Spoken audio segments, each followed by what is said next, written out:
It's Friday. I've been streaming all day. I'm tired. I'm even more tired of the lack of signings. I'm even more tired of the rumors. I'm even more tired of the same names. But for you lot, I do this and I try my best to stay on top of this. And I weren't going to do this, but I said, you know what, DG? People need this. Well, they don't, but I'm sure some of my subscribers will appreciate it. So let's go on. Now, as you can see, Victor Gyökeres, I say that, and the thoughts in you lot's head are probably going to start going off. Smash the like button. Now, Florian Plattenberg, who is on his own Fabrizio Romano type stuff. Let's continuously mentioning Donny, people, continuously. To be fair, in October, he did say, Arsenal as well as Manchester City and British clubs were looking at him and he could leave for 60 to 70 million euros. Now, there's been a lot said about Arsenal have apparently had meetings, United had meetings. You've seen Gyökeres take to his socials and send an indirected kind of hit back at the sporting president. The agents apparently giving an interview, so on and so forth. There's a lot of isms and schisms, but the main thing is the man ain't moved nowhere yet. Arsenal ain't signed anyone, much less a striker. A few moments ago, at the time of making this, about an hour ago, Sporting have given Victor Gyökeres the assurance that he'll be allowed to leave in the summer for 60 to 70 million euros, as exclusively revealed in October 2024 and now confirmed by his agent Hassan Setinkaya. Now, there could be a lot of gamesmanship. What goes on in private and what happens in public are two different things. Maybe they want to puff out their chest, but it's almost a direct contradiction of what we saw earlier today / 24 hours ago. Check out the other videos I've done if you want to stay up to speed, as well as the live streams. So yeah, he can apparently leave for 60 to 70 million euros. What's 60 million? Probably 56, 57 million quid, all the way to 60 odd, which isn't, to be fair, isn't the biggest of fees in today's day and age. I think Gyökeres is somewhat a no-brainer. I'm happy with Sesko, but being devil's advocate, when you look at the penalties, when you look at, again, I don't care about data, but I was doing a stream earlier, big up Aaron and the lads, and they were speaking about, the article basically said, and I posed them the question, is like, I don't know how the metrics are, but apparently analysts did something where they rate the difficulty of scoring in the league, and they said the defending quality in Portugal is that of League One, and they rated scoring goals in the Championship higher than Portugal, in which he's done both of those. But is it food for thought? And when you've got someone that has these goals that you can't ignore, yeah, you could also say the track record of prolific men that have scored a lot of goals in Portugal and obviously gone over to England or wherever, they've not been heard about. But where you look at the goals he's scoring, the age he's at, which is 26, 27 right now, clearly some, with the exception of the last 24 to 48 hours in this bust up, but clearly going to leave respectfully to Sporting. I'm sure they want to keep him, but they, you buy low, sell high type stuff, or sell him back to these shores they bought him from. When it seems such an assurance, is it a red flag that he hasn't moved? Or is it just a calm before the storm? I don't know. Let me know your thoughts. Apparently, his agent has an exclusive mandate to sell the Swedish player.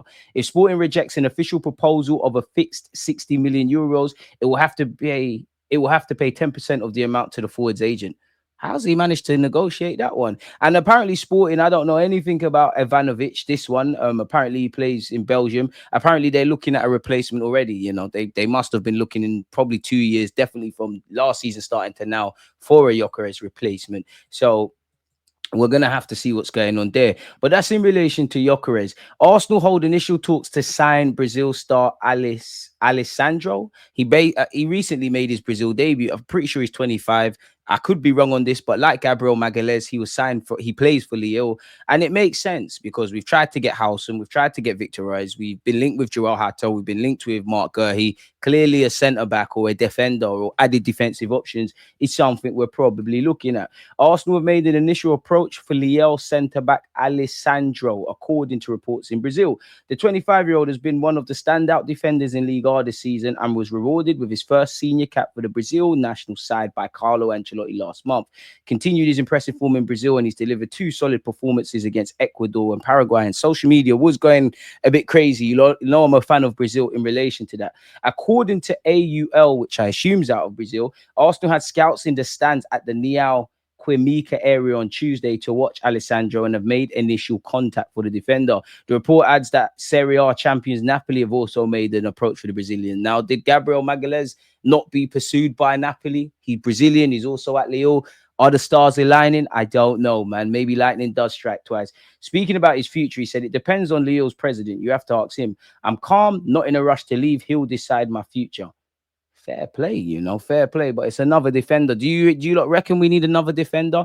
And they will make a handsome profit. They signed him for 1.72 million. You'd imagine they're gonna make a lot of money. And I'm a big fan of his. He's had an unorthodox career. I'm always a fan of people of that ilk. Nico Williams, we knew he was waiting for Barcelona. You're hearing actually he doesn't want the high wage demand. So he just simply put didn't want Arsenal.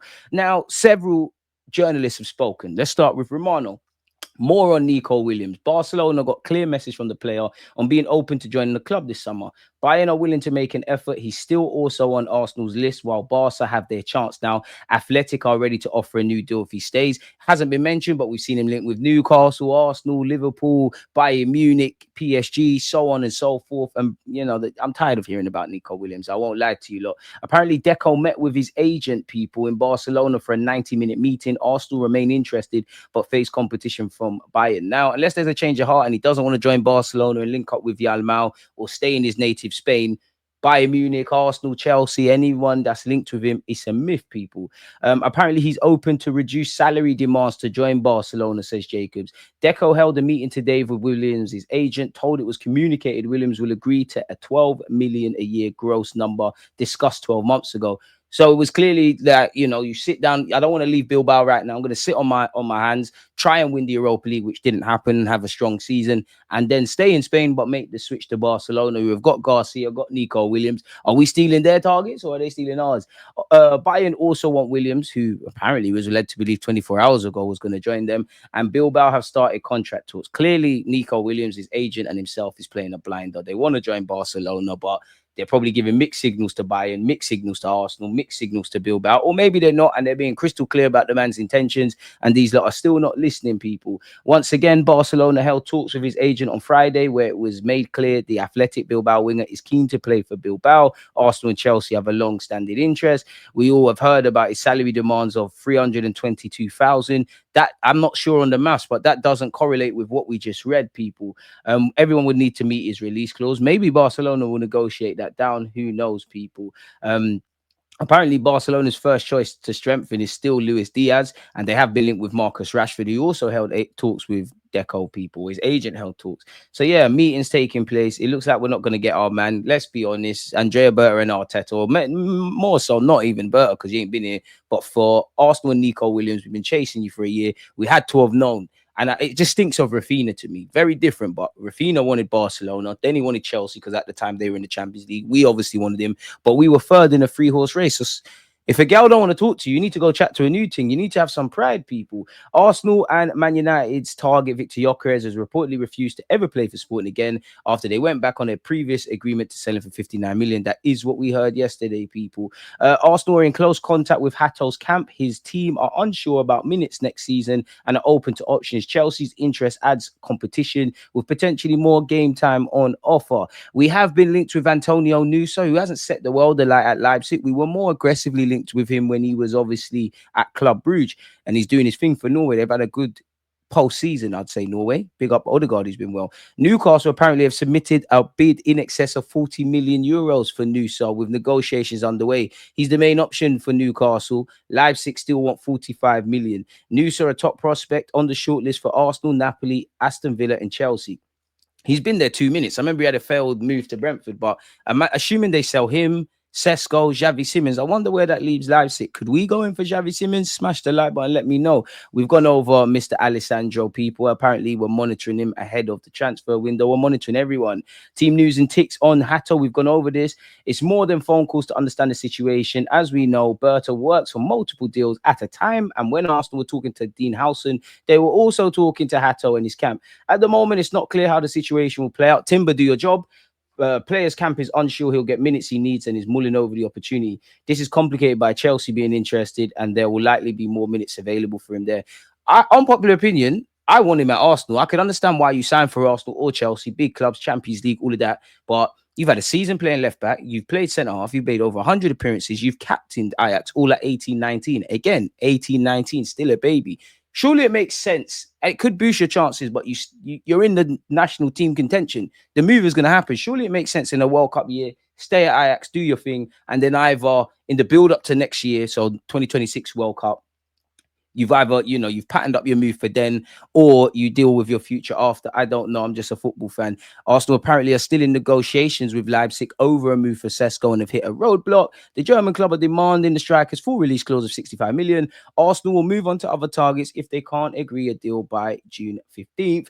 AC Milan have been linked with Kivior, but apparently Sky Sports has said they're still interested in a move for Zinchenko. And in recent weeks, through well-connected intermediaries, Rodrygo has been the subject of discussion within Arsenal. However, Xabi Alonso has made it clear he's against selling Rodrygo this summer. So he's against it, probably offered positive confirmation to Rodrygo. I don't think Rodrygo ever wants to leave. He would have left with a heavy heart. So where does that leave us? It's not really making sense. So it's an impossible dream. You're not going to get Nico Williams. You're not going to get Rodrygo. I very much doubt Rafa Leao is really, for the paper talk, that highly thought of at Arsenal. Where that leaves us in the left wing search, the striker search, I don't know. It appears that Kepa and Zubimendi are done, but have you not seen them holding shirts? I don't know. I just need us to act and do everything that needs to be done, man. You always just active when like